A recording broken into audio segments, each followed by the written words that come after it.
So what I've decided to do for the Cranford reading project is I'm going to kind of do like as I go, reading it and updating, I guess. So I just finished chapter 1. I read that while I was reading. I was reading in the cafeteria at school with my friend Mickey. It was real nice, very loud, as it usually is. Stuck in my headphones and was good to go. Sat down and read that, and I was like, dang, I really like this captain guy. Like, it starts off with like the ladies, and they're really staunchy, really boring and awful. But I just got stared at. But yeah, no, so they're really staunchy and really boring, and I don't like them.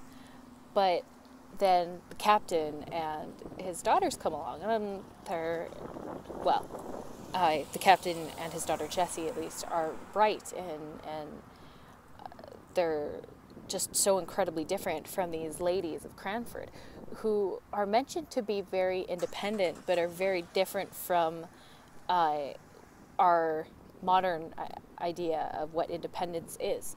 Like, they're independent, but they're boring, they're drab, they're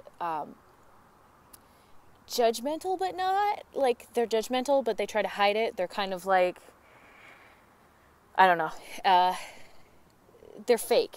I kind of get a sense that they're fake. But the explanation of them wearing boring clothing is kind of interesting to me with modern independent women. I mean, look at me. Look at what I'm wearing. I'm wearing a Halloween shirt, and I like to think of myself as an independent woman. I dress for myself, not for others.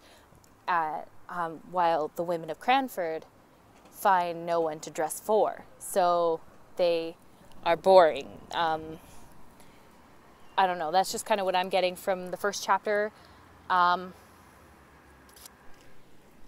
guess. So, you know, I have another chapter to go through. Unfortunately, I feel that because I like the doctor, the captain, he's probably going to die, because I know somebody dies in chapter 2. So there will be an update on that, on me coming across that. Hopefully no tears are involved. There's something else I was going to say. Oh, I liked the references to Amazons, because I read the myth around that, and it was quite a while ago, and it was really interesting because these women were so incredibly independent that they shunned men. And even when they had like babies, like boy babies, they would often like rear them to a certain point and then leave them in the forest, just kind of be like, go on. Like, they had nothing to do with them. And there really is no mention of other male characters so far in this book, and I find that interesting. I can't even say book because I've just finished the first chapter. I don't even know what this. I don't know anything about this book.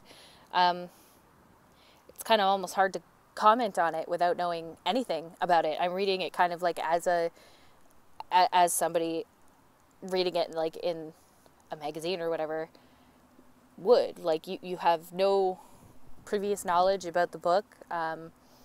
You just kind of go, oh, I wonder what this is about. So you read it. I don't know.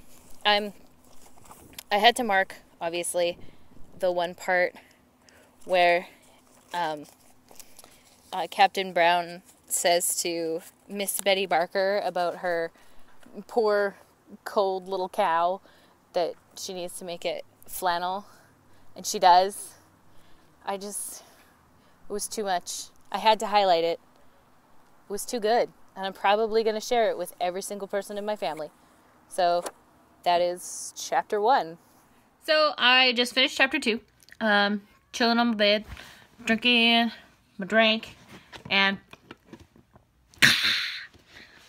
drinking my drink. One thing I have to comment on is that I kind of feel like the way that the ladies of Cranford treat poverty is kind of how we treat it today. We know it's there. We judge people based on it. And like, we're not ignorant to it, but we refuse to do anything about it. You know, we'll put in our, you know, can of beans around Christmas time and call it good. Kind of like, you know, with the ladies doing things like the apples stuffed with cloves. I mean, sure, it's all great and dandy, but is that really a big help for either Jesse or Mary or Captain Brown? Anyway, I'm glad that Captain Brown kind of got like a, you could call it a honorable death, saving a kid, you know, from the train. But I don't know. But with Jessie losing her father and then her sister, it was almost like they then became replaced by her husband, Gordon, and her daughter, whose name I can't remember. If you hear a cat meowing, just ignore that. I'm curious to see where this book goes. I almost am getting a bit of a Pride and Prejudice vibe off of it right now, although I hate to admit this, but I'm already a bit more interested in this than I was in that, so yeah.